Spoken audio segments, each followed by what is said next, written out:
Alright, Shalom, Shalom. This is Amawan from the GMS Lions Den Camp. Coming at you guys with another lesson. Hope it's edifying to your Akim and to your Akwaf, Yim as well. But before I get into it, I want to give all praise to Yahweh, Bahashem Yahushua, Call Halayim La Yahweh, Bahashem Yahushua, Bahashem Harakwa Kwadash Ma'amav. And I'm going to do a double honors to the apostles of GMS and salutations to your brothers that's pushing the truth and sincerity. Now we're just going to do a quick lesson. I'm going ahead and get straight into it. This is Proverbs 13:13. It says, "Whoso despiseth the word shall be destroyed, but he that feareth the commandment shall be rewarded." So anyone who despises the words of Yahweh Bahashem Yahushua shall be destroyed.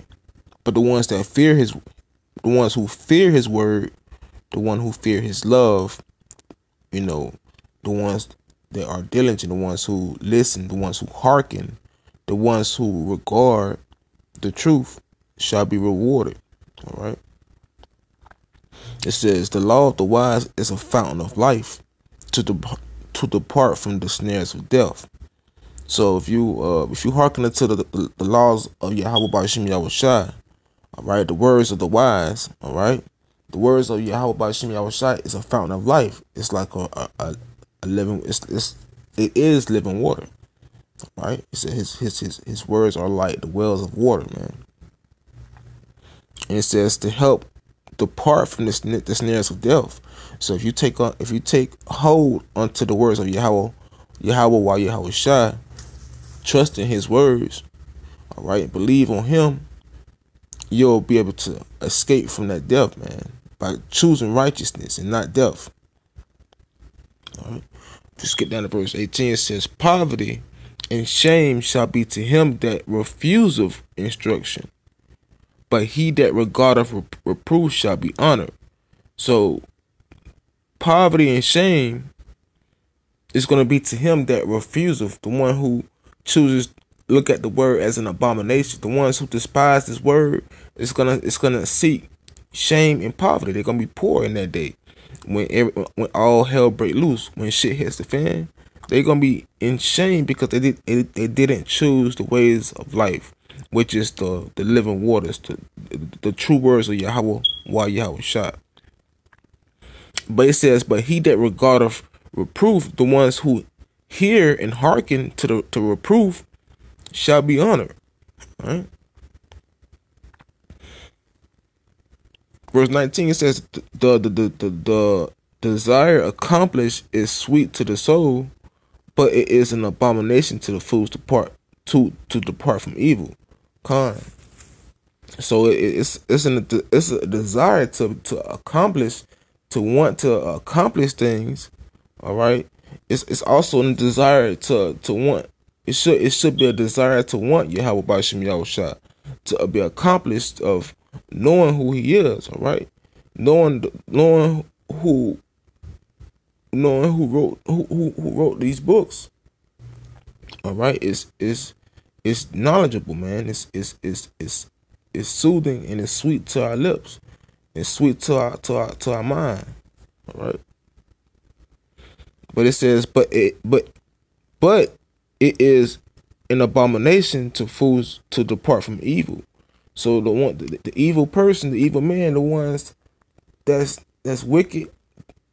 This goes from our people, the so-called Negroes, Latinos, Native Americans, and also the wicked man, the wicked heathen. All right, it's an abomination to people, to fools, to depart from evil. So they stuck in their ways. They stuck just like how Esau stuck in his ways of destroying the laws of trying to destroy the laws of Yahweh Shemi Yahushua, or also trying to destroy our people by having them cling on to these other philosophies. All right. So it's an abomination to Esau to depart from evil, because he's a natural born wickedness, man. He's a natural born wicked man. All right. Verse 20 of Shalak, it says, "He that walketh with wise men shall be wise, but a companion of fools shall be destroyed." All right. So you'll be a fool to not walk with wise men, man. Because if you're walking with wise men, you will get wise interpretations. You will get wise dark sayings. You'll get wise understandings. So you can be a wise man and do the righteous wise things that Yahweh Bashim Yahweh wants you to do. Wants you to do. Right? But you'll be a fool to despise his sayings, man. You're basically killing yourself by not hearing the words of life, because without these words of life, man, you're nothing, man. You're destroyed. You have no faith. You have no hope. You have no substance. You have no foundation. All right, so I'm gonna go. This is Proverbs 12:15. It says, "The way of a fool is right in his own eyes, but he that walketh, but he that hearkeneth unto counsel is wise." All right.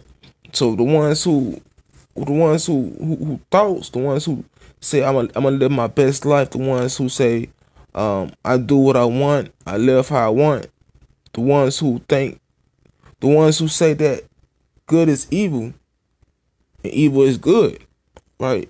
The ones who's just drowned in sin, man, drowned in the ways of thinking that, to live life a certain way is to live life. So the people who live like YOLO, you only live once, all right? They are a fool for thinking that, man, because it's not only one life. You have multiple lives if you believe in reincarnation, man. Because reincarnation is real. But it says the way of a fool is right in his own eyes, and it says, what the scripture says? It says a man's thoughts. A man's thoughts is deceitful unto him, man.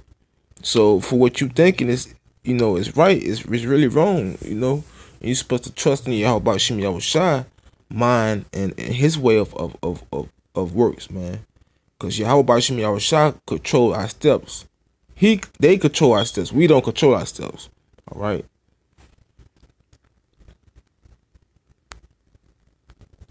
All right, this is the last scripture. This is Ecclesiastes chapter 7, verse 2. It says, "It is better to go to the house of mourning than to go to the house of feasting. For that is the end of all men, and the living will lay it to his heart." It says, "Sorrow is better than laughter, for by the sadness of countenance of the heart is made better." All right, so it's better for us to be in the house of mourning than to be in the house of laughter or in the house of mirth.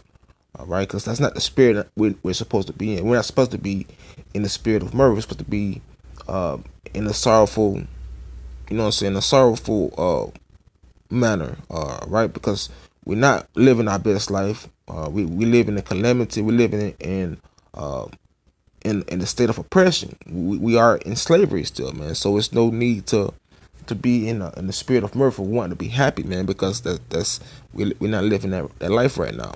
All right. It says, "Sorrow is better than laughter, for by the sadness of the countenance of the heart is made better." All right. So it's better to be, in a sorrowful mindset, because it's a way for us to be lifted up. All right. Yahweh Bashim Yahweh will be the ones to lift us up in that time of us being, sorrowful or being sad or feeling down. All right. But it says the heart of the wise is in the house of mourning, but the heart of fools is in the house of mirth, man. So you'll be a fool to be in the spirit of mirth, thinking that everything is okay, man. All right, but in our reality, man, we are surely oppressed, man. Just get down to verse 7. It says, "Surely oppressor make of a wise man mad." All right, and the guilt destroy the heart. So we are surely oppressed by our oppressors, the so-called white man. But we can't be fools to the ways of life, man. We gotta hearken to the ways of Yahweh, while Yahweh Shah. All right, so we can seek righteous judgment, so we can seek safety, so we can seek a covering from our power, man. All right. And with that being said, I want to say shalom.